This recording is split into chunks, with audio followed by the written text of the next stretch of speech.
By elections జరగబోతున్నాయి. అటు కాంగ్రెస్ కి బీఆర్ఎస్ కి మధ్య పోటీ ఉండబోతుంది అంటారు. ఇటువైపు ఏమో నవీన్ యాదవ్ గారు, అటువైపు ఏమో సునీత గారు. మరి ఎలా ఉండబోతుంది ఈ ఫైట్?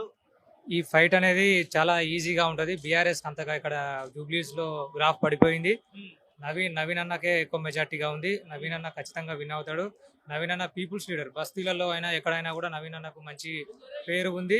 నవీన్ అన్న చాలా రోజుల నుంచి ఇక్కడ జూబ్లీస్ నుంచే కష్టపడుతున్నాడు. ఇక్కడ ప్రస్తుతం లోకల్ ఉన్న వ్యక్తి. ఈయనకు సమస్యలు తెలుసు. గరీబ్ వాళ్ళైనా వివిధ మధ్యతరగతి వాళ్ళైనా సమస్యలు ఎక్కువగా నవీన్ అన్నకు ఎక్కువగా ఉంటుందని నేను కోరుతున్నాను. సో జూబ్లీస్ లో పరిస్థితి ఎలా ఉన్నాయంటారు ఇప్పుడు ప్రస్తుతం అయితే నవీన్ అన్నకి ఒక 20% ఎక్కువ గ్రాఫ్ ఉంది. నవీన్ అన్న ఖచ్చితంగా ఒక 40,000 నుంచి 50,000 మెజార్టీతో విన్ అవుతాడు. జూబ్లీస్ లో బీఆర్ఎస్ అంతగా లేదు. బీఆర్ఎస్ 10 సంవత్సరాల్లో జూబ్లీస్ కు చేసింది లేదు.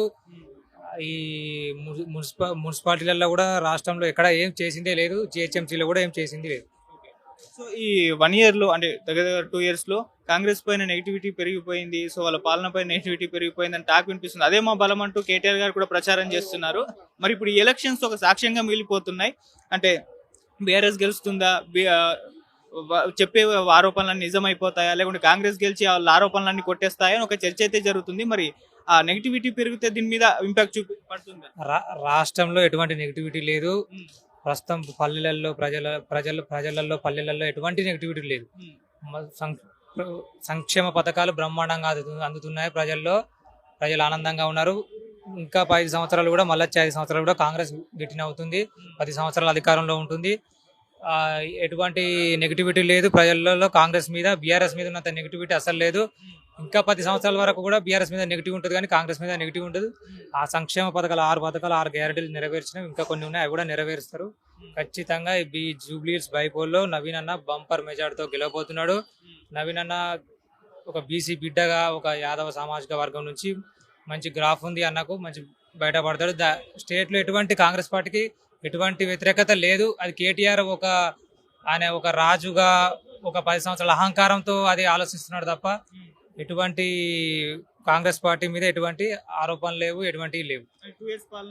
బ్రహ్మాండంగా ఉంది పాలన. సంక్షేమ పథకాలు అందినాయి. పేదవాడికి ఇందిరమ్మ ఇల్లు అయినా, సన్న బియ్యం అయినా, ఉచిత కరెంట్ అయినా, మహిళలకు ఉచిత బస్సు అయినా, ఉద్యోగాలు కూడా కొన్ని ఉద్యోగాలు రావడం జరిగింది. ఇంకా మరికొన్ని ఉద్యోగాలు కూడా ఇప్పుడు ఈ జూబ్లీస్ తర్వాత మరికొన్ని ఉద్యోగాలు కూడా రాబోతుంది.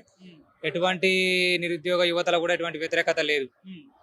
ఆ రాష్ట్రంలో ఉన్న వ్యతిరేకత అనేది లేదు. బీఆర్ఎస్ కున్నంత వ్యతిరేకత రాష్ట్రంలో ఏది లేదు. కాళేశ్వరాన్ని కట్టి అక్కడ స్కామ్ చేసిళ్ళు, అక్కడ కూలిపోయింది, మేడిగడ్డ అంతా కథ ఉంది. ఇది ఏం లేదు.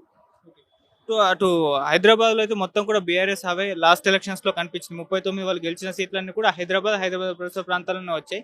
మరి అటువంటి పట్టున్న ఏరియాలో ఇప్పుడు మరి జూబ్లీహిల్స్ ఒకటి మాగంటి గారే ఉన్నారు, బీఆర్ఎస్ఏ. మరి ఇప్పుడు బైపోల్ ఎలక్షన్స్ లో గెలుస్తారంటారా? అంటే బీఆర్ఎస్ పట్టుంది, మొత్తం బీఆర్ఎస్ కు హైదరాబాద్ లోని సీట్లు వచ్చాయి. మరి అటువంటి పోటీ ఉన్న ఈ ప్రాంతంలో కాంగ్రెస్ జెండా ఎగరేస్తుంది. కంటోన్మెంట్ లో చూసుకున్నట్టయితే అది హైదరాబాద్ లో ఉన్న సీటే కదా, అక్కడ కూడా బీఆర్ఎస్ ఓడిపోయింది.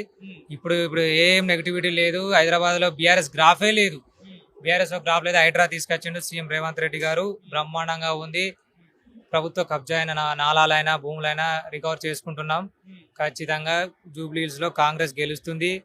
ఇది కాంగ్రెస్ కు మంచి మెజార్టీగా రాబోతుంది. 40 నుంచి 50,000 వస్తాను నేను ఆశిస్తున్నా. వస్తుంది కూడా.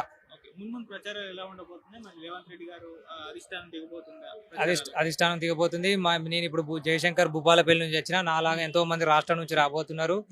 ఇక్కడ జూబ్లీహిల్స్ లో వస్తాం, తిరుగుతాం, గెలిపిస్తాం ఖచ్చితంగా.